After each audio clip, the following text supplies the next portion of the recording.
Il est 6 heures du matin quand Chloé Dubois, lessivée après 12 heures à nettoyer des chambres, s'endort dans la suite présidentielle d'un palace. Quelques minutes plus tard, Adrien Blanchard, le millionnaire propriétaire de l'entreprise qui a loué l'étage entier, la découvre et la confond avec une consultante spécialisée.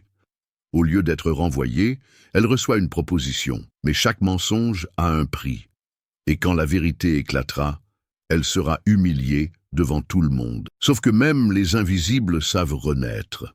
Le soleil avait à peine effleuré les sommets enneigés des Alpes quand Chloé, pour la dernière fois de la matinée, poussa son chariot de nettoyage jusqu'au dernier étage du palace, le sommet étoilé, à Megève. Ses yeux la brûlaient, ses pieds lui lançaient une douleur sourde.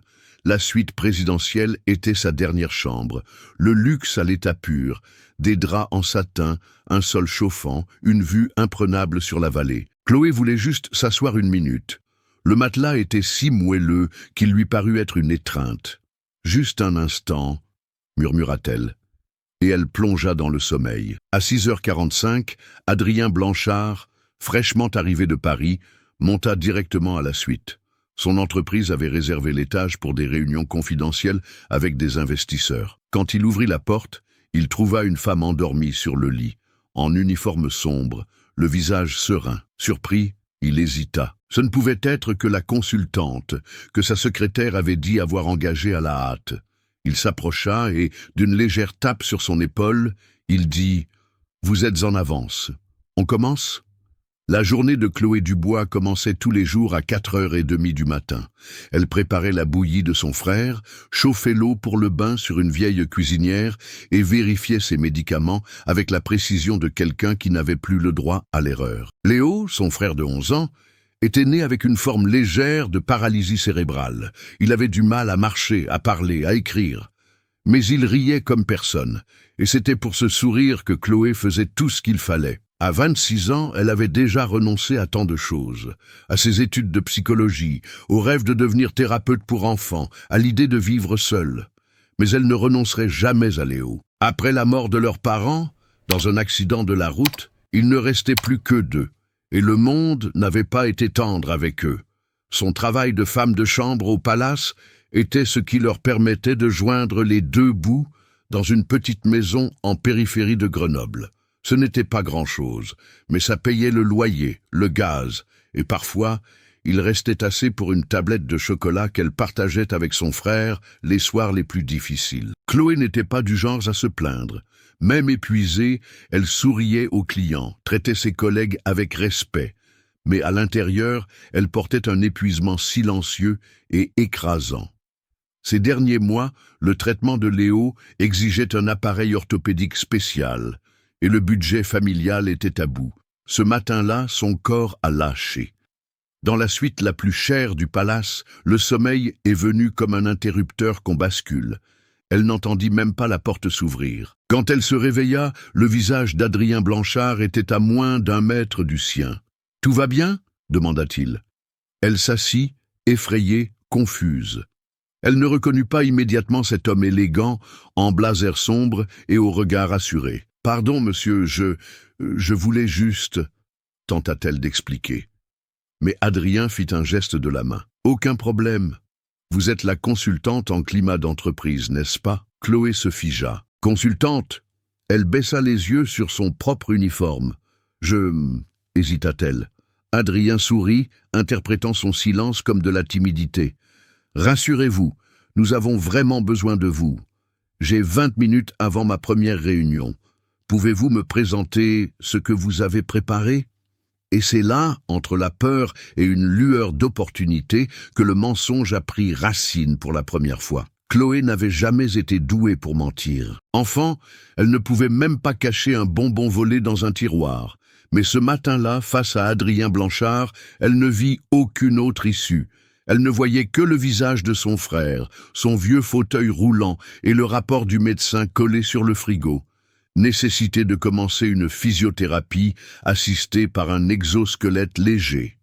Coût estimé, 18 400 €. L'exosquelette était une structure métallique ajustable, utilisée par les enfants à mobilité réduite. Il donnerait à Léo la chance de se tenir debout avec un support, de faire quelques pas dans la maison, de jouer avec plus de liberté. Quand elle l'avait appris, Chloé avait pleuré dans les toilettes du personnel. Pas de tristesse, mais d'espoir. Un espoir qui s'était vite transformé en désespoir.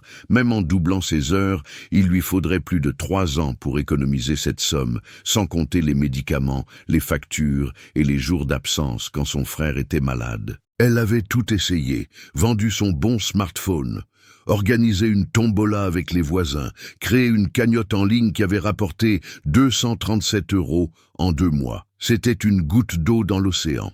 Presque rien. Quand Adrien l'a pris pour une consultante, quelque chose à l'intérieur d'elle cria « Vas-y ». Elle ne savait même pas comment répondre à sa question. Mais elle se souvint de ses cours de psychologie du travail à l'université, avant d'abandonner. Elle se souvint de la façon dont elle observait toujours les managers du palace, leur manière de traiter le personnel. Elle se souvint des conversations avec ses collègues de nettoyage, de leurs douleurs silencieuses, de la colère ravalée par peur de perdre leur emploi.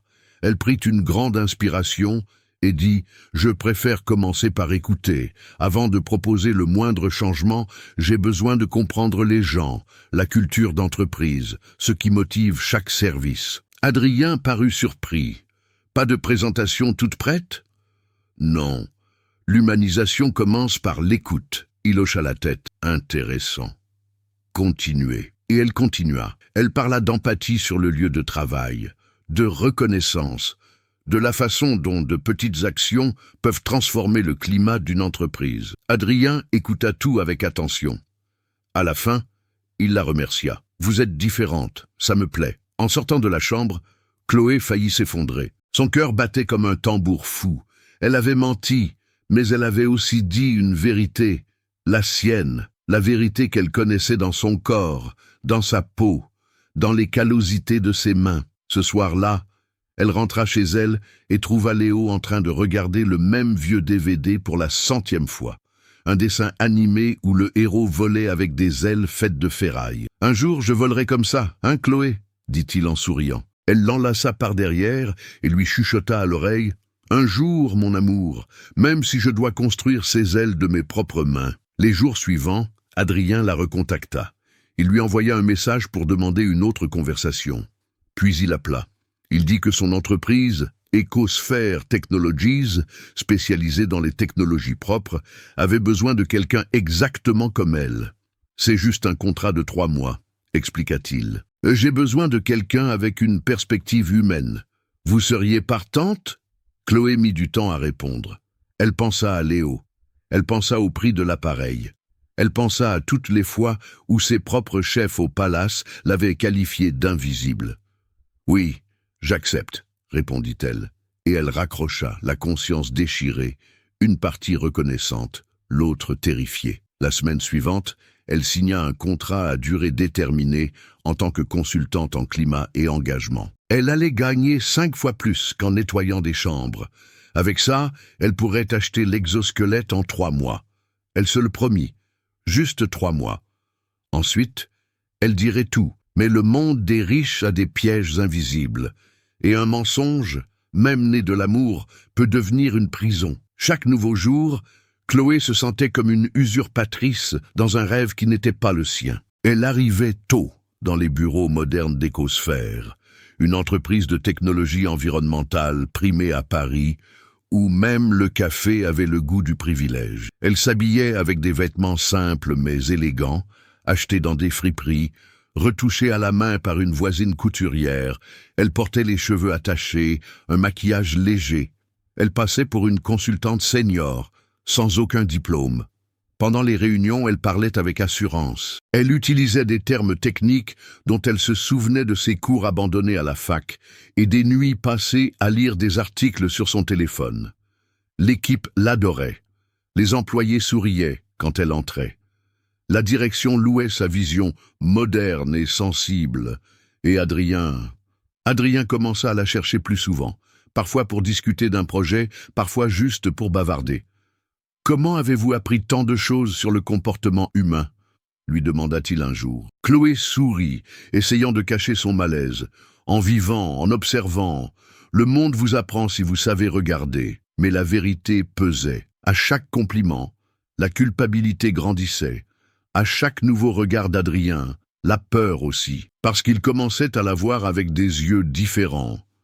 Et elle baissait sa garde. Un après-midi pluvieux, alors qu'ils attendaient un client en retard, Adrien demanda « Vous avez de la famille ?» Chloé déglutit. « J'ai un frère, Léo. Je m'occupe de lui toute seule. »« Et vos parents ?»« Ils sont décédés il y a quelques années. »« Et votre CV est impressionnant. Je n'avais jamais pensé à recruter quelqu'un en dehors du circuit traditionnel. Je suis content d'avoir pris le risque. Comment s'appelle déjà l'université où vous avez étudié ?» Le cœur de Chloé s'arrêta une seconde. Elle inventa le nom d'une école de commerce de province. Adrien hocha la tête, la croyant sur parole. Mais ce genre de mensonge ne passait pas inaperçu pour tout le monde. Une personne, en particulier, commença à sentir que quelque chose clochait. Camille Delaroche, l'ex-petite amie d'Adrien, une organisatrice d'événements influente et amie de la famille Blanchard. Au cocktail mensuel de l'entreprise, Camille arriva à l'improviste. Belle, impeccable, élégante. Quand Adrien la présenta à Chloé, les yeux de Camille brillèrent d'un mélange de mépris et de curiosité. « Marie ?» demanda-t-elle en penchant la tête. « Chloé » corrigea rapidement Adrien, « notre consultante en climat d'entreprise. »« Ah, bien sûr, consultante. » Le ton était mielleux, mais le venin était là. Ce soir-là, Chloé rentra chez elle l'estomac noué. Elle sentait que la présence de Camille était une menace, et elle avait raison. Les jours suivants, Camille réapparut plus souvent au bureau, toujours avec des excuses vagues, toujours cordiale, mais elle observait trop, posait trop de questions détaillées. Un après-midi, en croisant Chloé dans le couloir, elle remarqua « Vous avez les mains abîmées, vous savez, les marques de quelqu'un qui travaille dur. C'est admirable de voir ça chez quelqu'un de notre milieu. » Chloé sourit, éluda et continua son chemin. Mais à l'intérieur, elle le savait. On la traquait. Pendant ce temps, la pression montait. Adrien la mit à la tête d'un projet interne sur l'inclusion sociale. Les résultats commencèrent à se voir. Les employés rapportaient une plus grande satisfaction. Un nouveau programme d'écoute active fut mis en place. Même les directeurs les plus rigides commençaient à changer d'attitude. Et au milieu de tout cela, quelque chose que Chloé redoutait était en train de se produire. Elle tombait amoureuse. C'était dans les petits gestes qu'Adrien la désarmait, quand il lui tirait sa chaise, quand il l'écoutait vraiment, quand il souriait après un simple commentaire de sa part. Et quand il la regardait, ce n'était pas comme les autres hommes. C'était comme s'il voyait en elle quelque chose qu'elle-même ne savait plus si elle possédait. De la valeur. Mais comment aimer quelqu'un en étant quelqu'un d'autre?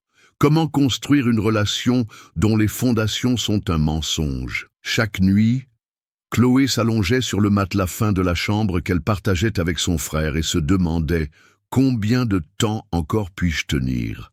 Elle regardait Léo dormir et pensait « Est-ce qu'il comprendrait ?» Le mensonge avait commencé par amour, mais maintenant, c'était une bombe à retardement. L'invitation arriva un lundi matin. Une enveloppe couleur crème avec des lettres dorées, déjeuner de famille, résidence Blanchard, samedi à 13h. Adrien la lui remit en main propre. « Je veux que tu rencontres ma tante, mes cousins et ma mère. Ils veulent savoir qui est cette femme qui a changé mon entreprise et ma vie. » Chloé sentit son cœur défaillir une seconde. « Tu es sûre ? » ?»« Absolument. » Elle sourit, mais à l'intérieur, un nœud lui serrait la poitrine. Rencontrer la famille signifiait une chose. Plus de mensonges, plus de risques. Et peut-être la fin de tout. Cette semaine-là, elle dormit à peine. Elle acheta une robe bleu ciel en 3 fois sans frais. Elle passa des après-midi à regarder des vidéos sur l'étiquette, le langage corporel, les manières à table. Elle répéta des réponses à d'éventuelles questions sur sa formation, son expérience et ses origines. Tout devait paraître naturel, vrai. Le samedi, elle se leva tôt. Elle prépara le petit déjeuner de Léo, organisa ses médicaments et le confia aux soins de sa voisine, Martine. « Tu vas voir ton prince charmant aujourd'hui, Chloé ?» plaisanta la dame. Elle se contenta d'un sourire gêné. Son cœur était trop lourd pour rire. La résidence Blanchard était dans un quartier huppé de la banlieue parisienne, entouré de grands arbres et de jardins impeccables. La maison semblait sortie d'un film. 2 étages, des balcons en bois, des rideaux clairs dansant avec la brise. Adrien l'attendait à la porte. Il était magnifique, en chemise blanche et avec un grand sourire. « Tu es sublime », dit-il en lui prenant la main. Sur la terrasse, plus de 10 personnes discutaient avec animation. Des hommes en veste claire, des femmes aux bijoux discrets. Des gens nés avec un nom et des privilèges. « Voici Chloé », annonça Adrien. « La femme qui a apporté plus d'humanité dans ma vie que n'importe qui d'autre. » Tous les regards se tournèrent vers elle. Des sourires polis. 1 ou 2 expressions de curiosité. Mais Chloé le sentait. Ils analysaient tout. Sa posture, son vocabulaire, le tissu de sa robe. « Et où avez-vous fait vos études, ma chère ?»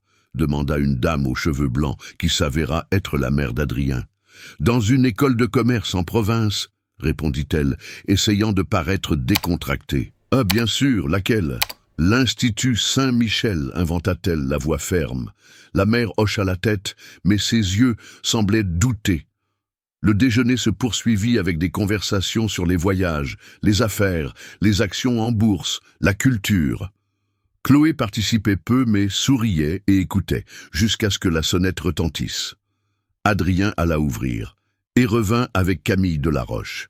L'atmosphère se figea une seconde, puis les sourires s'élargirent. « Camille !» dirent certains. « Quel plaisir de te revoir !» Elle tenait des fleurs à la main et avait une lueur dangereuse dans les yeux. Elle était éblouissante. Elle s'assit à table avec naturel.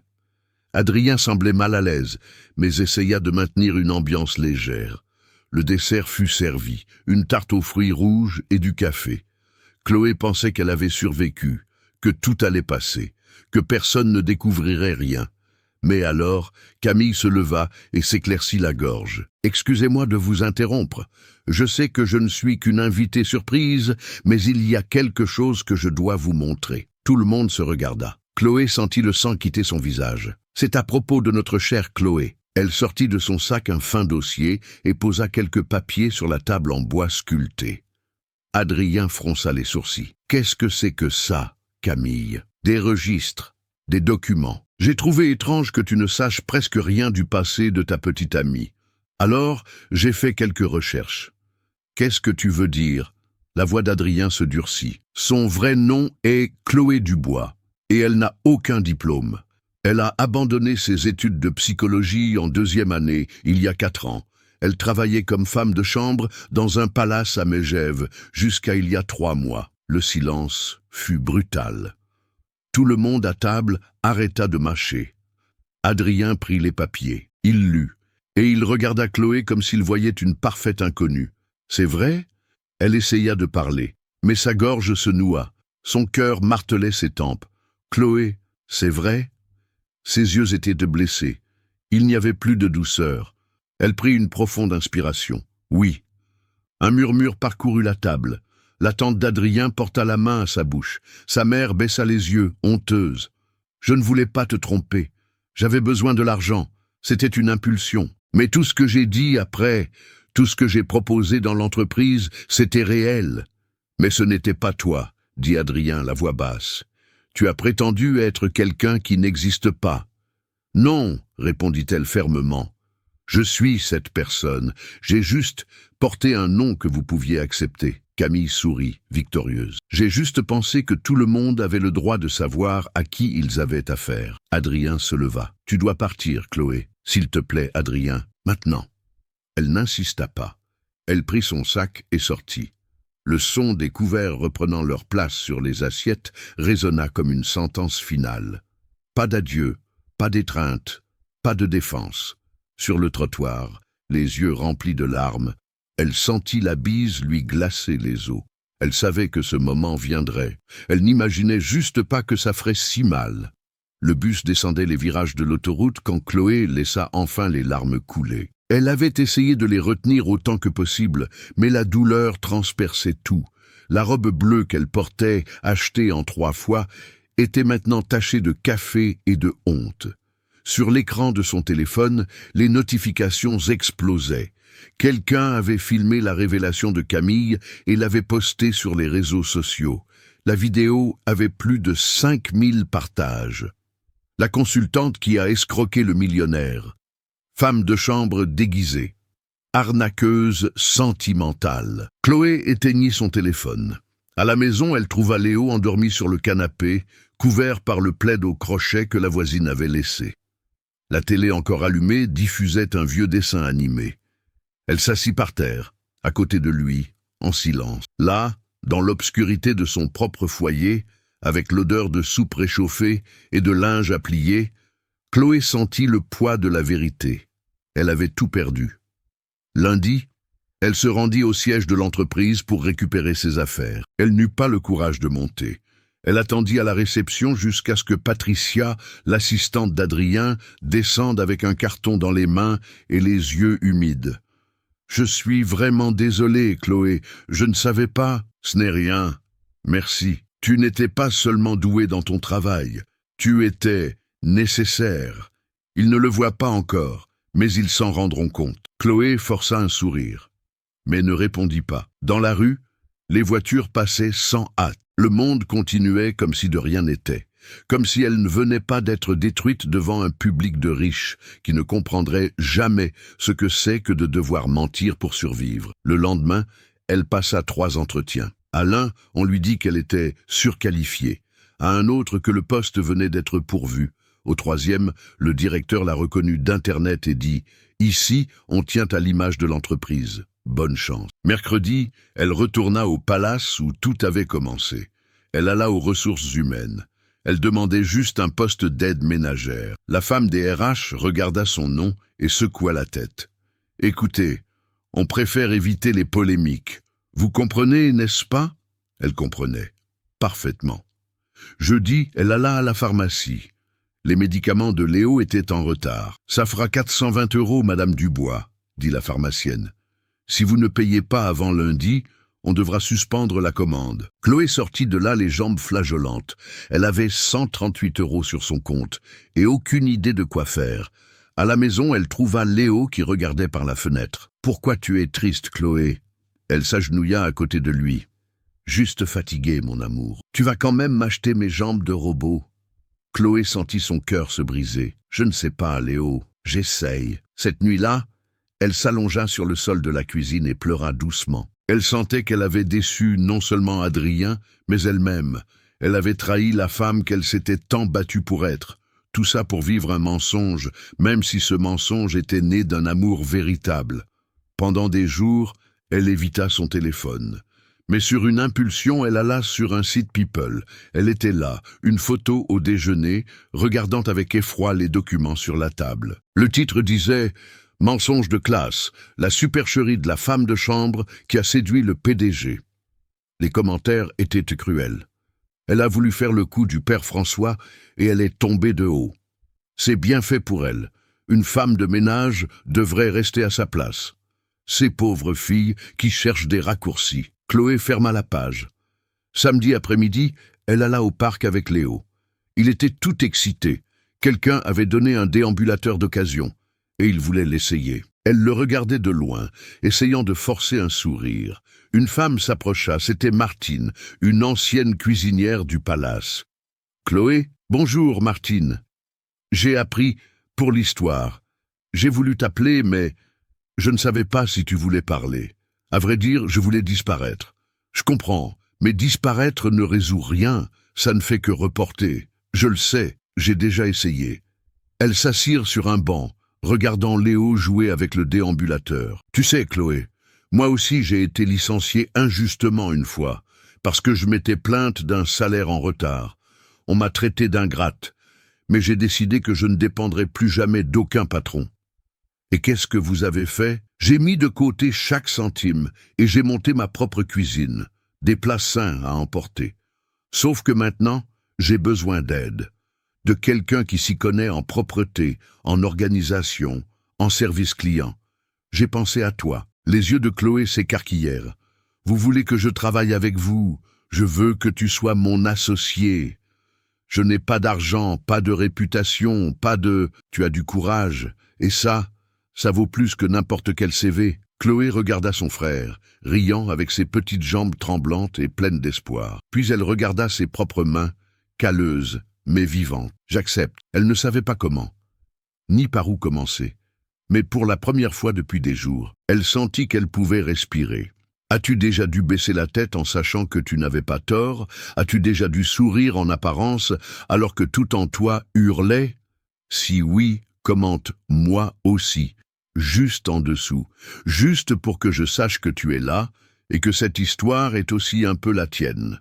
Les jours suivants, Chloé et Martine commencèrent petit à petit. Rien de grandiose, rien de luxueux, juste elles deux et un vieux rêve emballé dans un courage nouveau. Elles baptisèrent l'entreprise « La cuisine de maman », non seulement parce que Chloé était pratiquement une mère pour Léo, mais parce qu'elle savait que ce qui leur manquait en argent, elles le compensaient en amour, en effort et en bonne cuisine. Elles installèrent une petite cuisine dans l'arrière-cour de la maison de Martine. Elles achetèrent 2 plus grandes marmites d'occasion, réutilisèrent des cartons pour les emballages et imprimèrent des prospectus en noir et blanc avec l'aide de la nièce de Martine, qui s'y connaissait en logiciel de mise en page.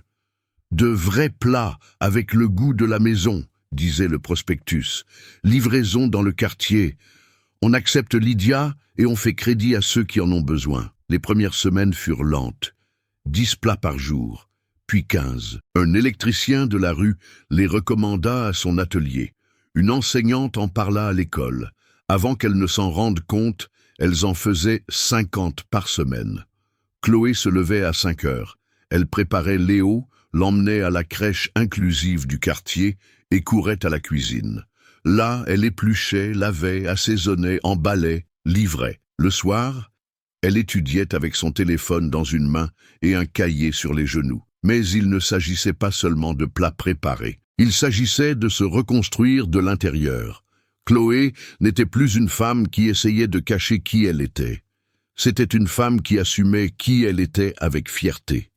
Un jour, Martine arriva avec un carnet à la main. « J'ai eu une idée folle. Et si on écrivait nos histoires, racontait aux gens qui mangent nos plats d'où ils viennent ?» Chloé rit. Qui va vouloir lire l'histoire de 2 femmes pauvres qui luttent pour payer leurs factures? C'est justement pour ça, parce qu'il y a beaucoup de gens comme nous. Et les gens comme nous ont besoin de se voir quelque part. Elles écrivirent leur histoire sur les couvercles des barquettes, de courts extraits, des phrases comme « Ce plat a le goût du dépassement de soi. C'est dans la cuisine que j'ai réappris à m'aimer. » Et quelque chose se produisit. Les commandes commencèrent à arriver avec des messages. « J'ai lu et j'ai pleuré. Ça me rappelle ma mère. C'est le meilleur traiteur de la ville et pas seulement pour les saveurs. » À la fin du 2e mois, une journaliste locale fit un reportage sur elle. Entrepreneuse de la résilience.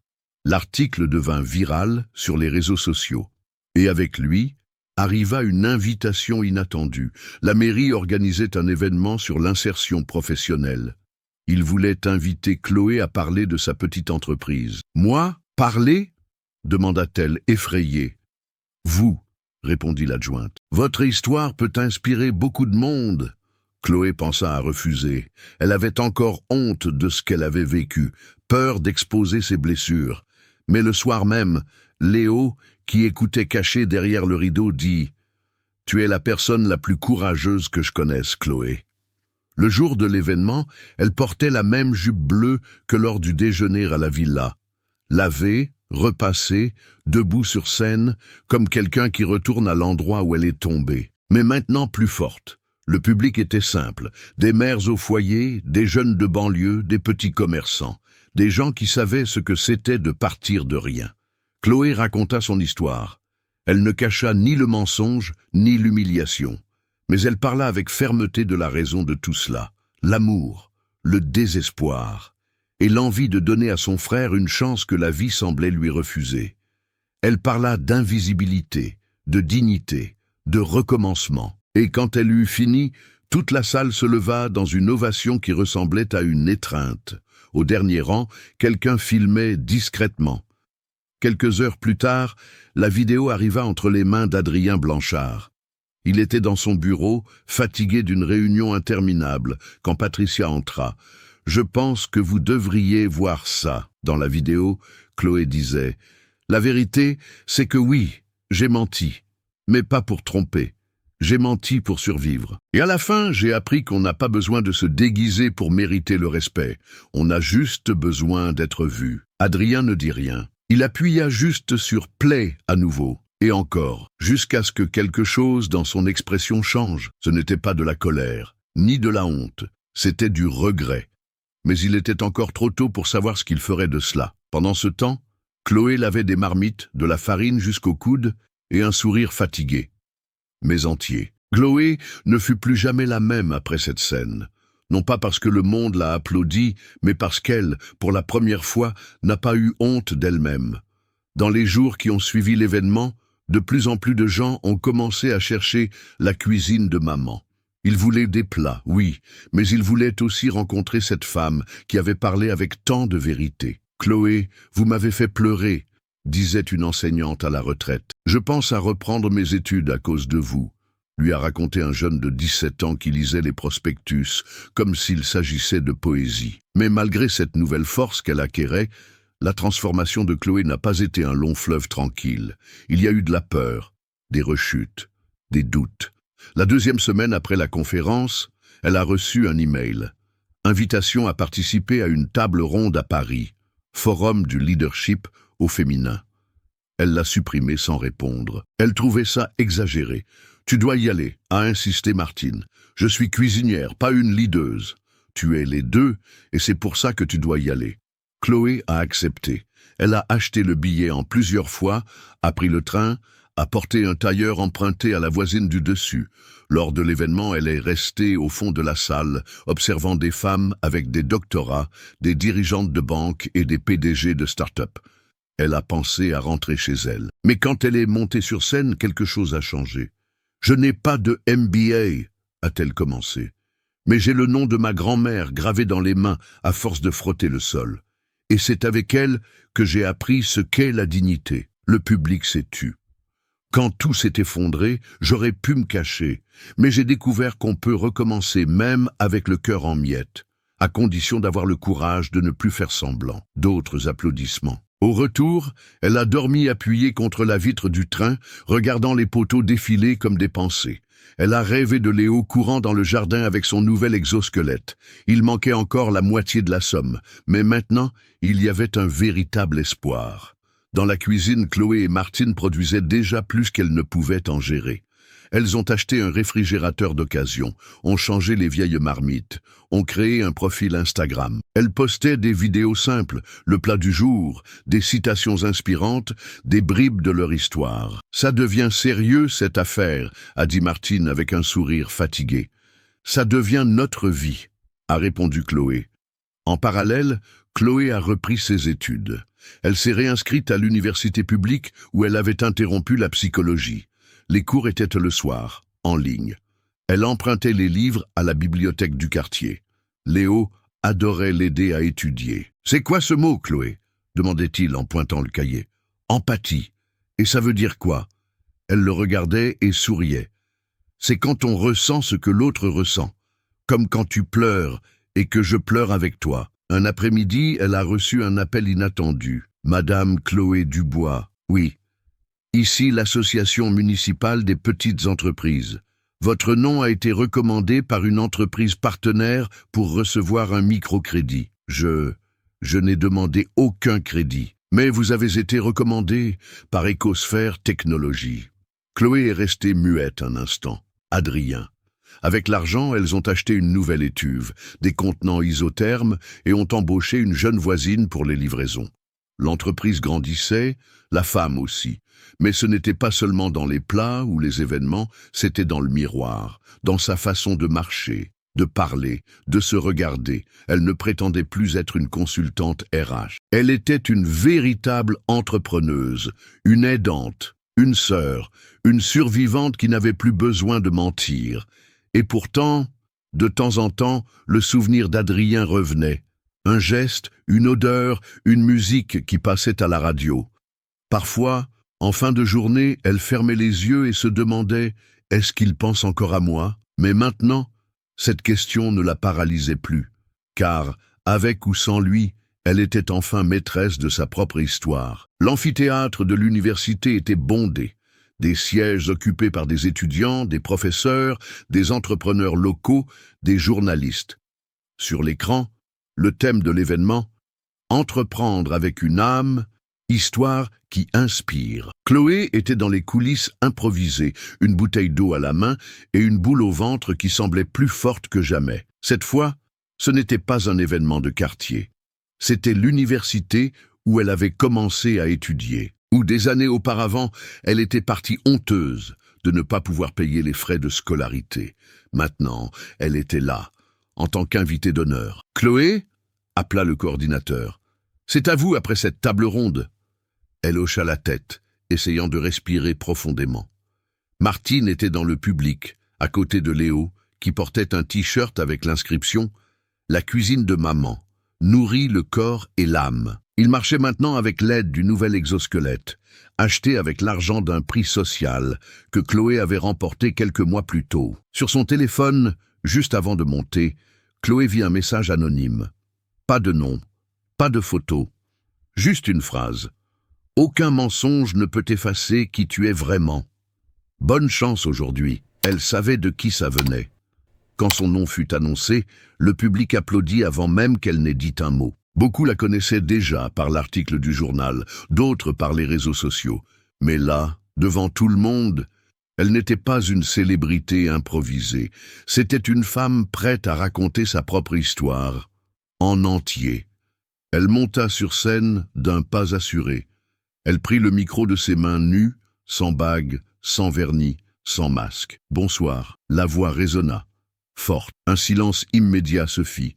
« Je m'appelle Chloé Dubois, et pendant longtemps, j'ai cru que je devais être quelqu'un d'autre pour être entendu. Mais aujourd'hui, je suis ici pour vous dire qu'on n'a pas besoin de se déguiser en puissant pour avoir de la valeur. » La première rangée avait déjà les yeux humides. Je suis né dans une petite maison, j'ai perdu mes parents jeunes, j'ai élevé mon frère seul, j'ai travaillé comme femme de chambre, comme vendeuse, comme livreuse. Un jour, à bout de force, je me suis endormi dans le lit d'un millionnaire. Le public rit, surpris et attentif. Il m'a prise pour une consultante. Et moi, j'ai laissé faire. Pendant 3 mois, j'ai vécu une vie qui n'était pas la mienne. Mais tout ce que j'ai dit, tout ce que j'ai proposé, venait de ce que j'avais vécu, de la douleur réelle, de l'expérience invisible. Elle fit une pause. Un jour, la vérité a éclaté. Et j'ai été exposé, humilié, rejeté. Et vous savez quoi? C'est la meilleure chose qui pouvait m'arriver. Parce que c'est seulement quand tout s'est effondré que j'ai commencé à me relever par mes propres moyens. Les applaudissements commencèrent discrètement et prirent de l'ampleur. Aujourd'hui, j'ai une petite entreprise, j'ai des associés incroyables, j'ai un fils de cœur qui marche à nouveau, et je suis fier de ce que je suis. Sans diplôme, sans nom de famille célèbre, mais avec de la vérité. Elle prit une profonde inspiration. Alors, si vous qui m'écoutez aujourd'hui pensez que vous devez être quelqu'un de différent pour conquérir votre place, laissez-moi vous confier un secret. Le monde a déjà bien assez de gens qui prétendent être parfaits. Ce qui manque, ce sont des gens qui ont le courage d'être vrais. Le public se leva. Une standing ovation. Des cris, des étreintes. Du fond de la salle, un homme observait. Costume gris, regard ému, Adrien Blanchard. Chloé ne le vit pas tout de suite. Elle était occupée à saluer des étudiants, à prendre des photos avec des enfants, à recevoir les accolades de gens qui disaient « Vous me représentez ». Mais soudain, entre une question et une autre, elle vit un visage familier au fond. Leurs regards se croisèrent, et pendant un instant, le temps s'arrêta. Il fit un léger signe de tête.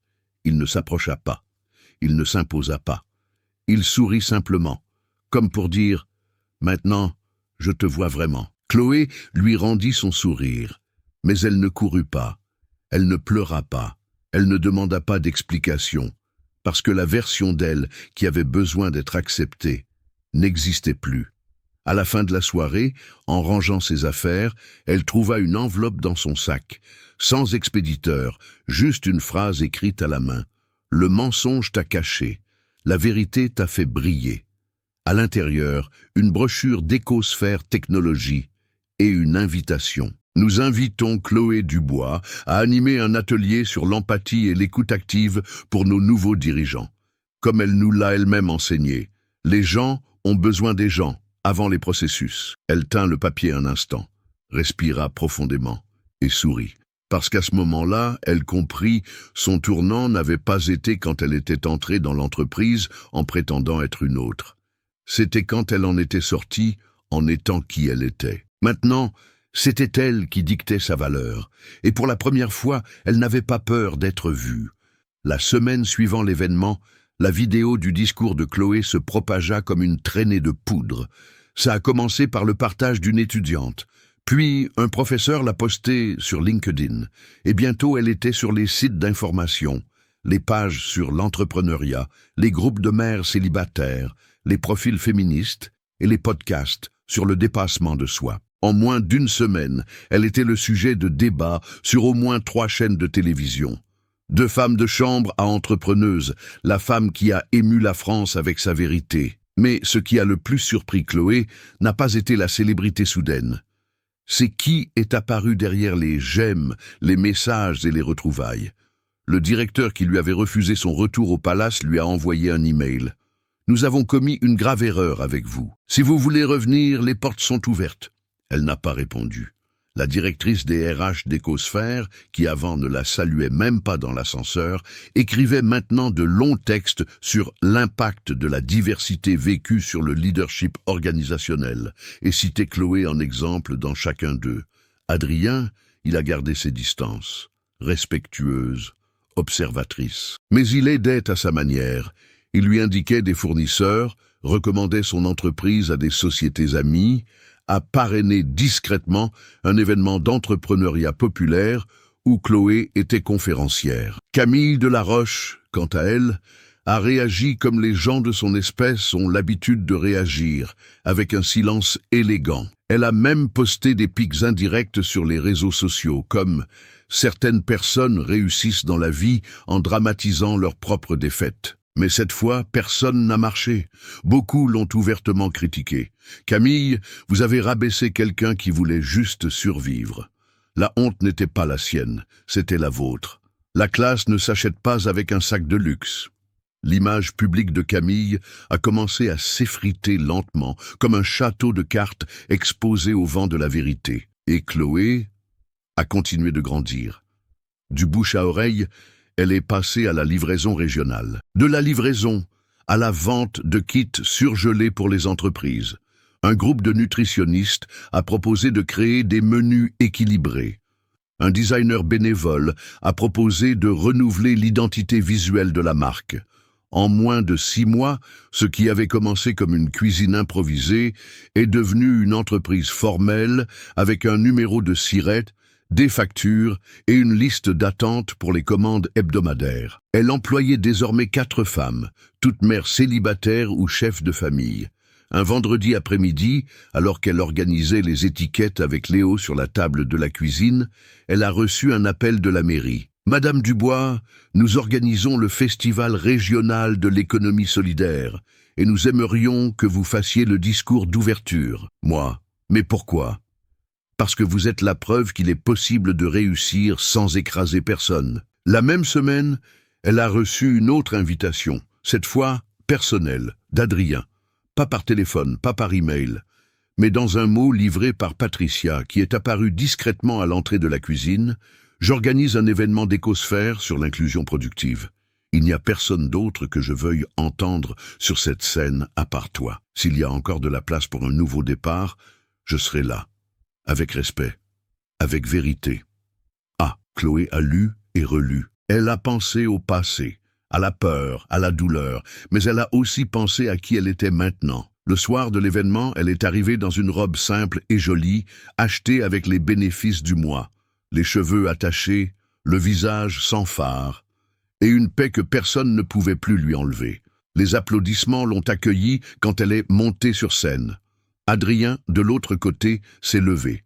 Pas avec la fierté d'un propriétaire, mais avec l'admiration d'un égal. « Bonsoir !» a-t-elle commencé. « La dernière fois que je me suis tenue devant beaucoup d'entre vous, j'étais un mensonge ambulant. Aujourd'hui, je suis juste moi, et je peux vous garantir, on vit bien plus léger comme ça. » Le public a souri. Nous avons tous des peurs, nous avons tous des histoires que nous cachons avec honte.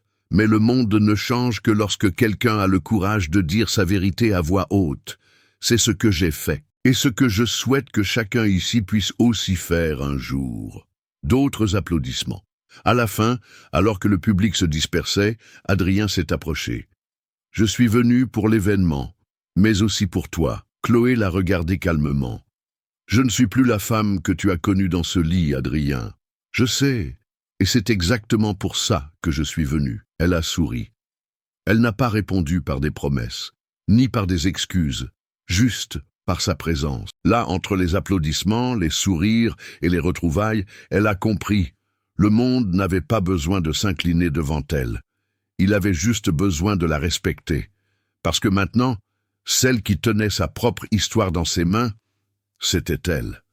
Et celle qui s'était un jour endormie d'épuisement dans un lit de luxe se réveillait aujourd'hui par choix dans un monde où elle pouvait enfin respirer en paix. Chloé a appris, dans la douleur, que toute chute n'est pas une fin. Certaines, en fait, sont des débuts déguisés. Des débuts qui ne se révèlent qu'une fois la honte passée, une fois que le sol se raffermit et que le silence se transforme en courage. Pendant très longtemps, elle a cru qu'elle devait être quelqu'un d'autre pour mériter l'amour, pour être entendue, pour avoir une place. Mais la vérité, c'est que le monde essaie constamment de convaincre les invisibles qu'ils n'auront de la valeur que s'ils portent un costume. Et elle en a porté un. Par peur, par amour, par désespoir. Et oui, elle a commis une erreur. Mais son erreur n'a pas été de rêver en grand, ni de bien parler sans diplôme, ni d'aimer un homme d'un autre monde. L'erreur a été de douter de sa propre valeur. Et ça, plus jamais. Aujourd'hui, Chloé comprend qu'elle n'a rien à prouver à personne. Sa vérité suffit, parce qu'elle a appris la différence entre la reconnaissance et le respect. La première vient de l'extérieur, le second de l'intérieur. Elle aurait pu se cacher après tout. Elle aurait pu passer sa vie à essayer de s'expliquer, mais elle a choisi de faire quelque chose de plus difficile. Continuer la tête haute, continuer les mains fermes, continuer à dire bonjour, même à ceux qui lui ont souhaité du mal. Continuer à créer un monde où d'autres femmes comme elle pourraient exister sans demander la permission. Et c'est peut-être la plus grande leçon. Ce n'est pas ce que le monde dit de vous qui définit qui vous êtes, c'est ce que vous faites avec ce qu'ils ont dit. Chloé a pris les pierres qu'on lui a lancées et a construit un escalier. Elle a pardonné à ceux qui n'ont pas su voir. Mais surtout, elle s'est pardonnée d'avoir cru qu'elle avait besoin de leur approbation. Maintenant, quand Léo court dans le salon avec ses attelles métalliques et crie « Regarde, Chloé, je vole !» Elle sourit et répond « Bien sûr que tu voles, mon amour, et je vole avec toi. » Parce que le vol qui commence vraiment est celui qui naît de l'intérieur. Aujourd'hui, la cuisine de maman est installée dans son propre local, un entrepôt réaménagé dans le quartier où Chloé a grandi. 7 femmes y travaillent, toutes avec des histoires similaires, abandon, recommencement, courage. Chloé n'appelle personne employé, elle les appelle partenaires. Le menu s'est étoffé. Les plats portent désormais des noms de sentiments, force, câlin, espoir. Et chaque livraison est encore accompagnée d'un mot écrit à la main. Parce qu'elle le sait, parfois, ce qui nourrit vraiment, ce n'est pas seulement la nourriture. Léo fait de la kinésithérapie 3 fois par semaine. Il n'utilise plus tout le temps son déambulateur. Il marche avec difficulté, mais avec fierté. À l'école, on le surnomme « le garçon aux jambes de robot ».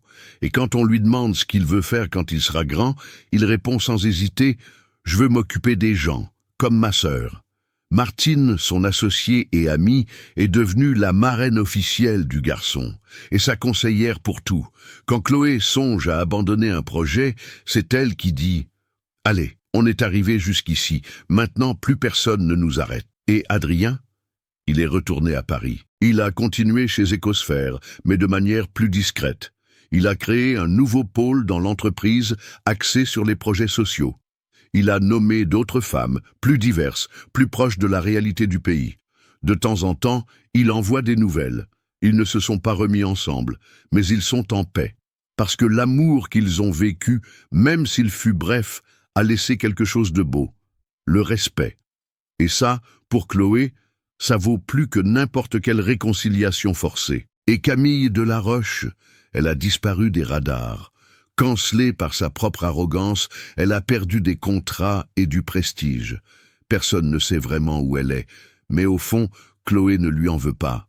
Elle espère juste qu'un jour, elle aussi trouvera sa propre vérité.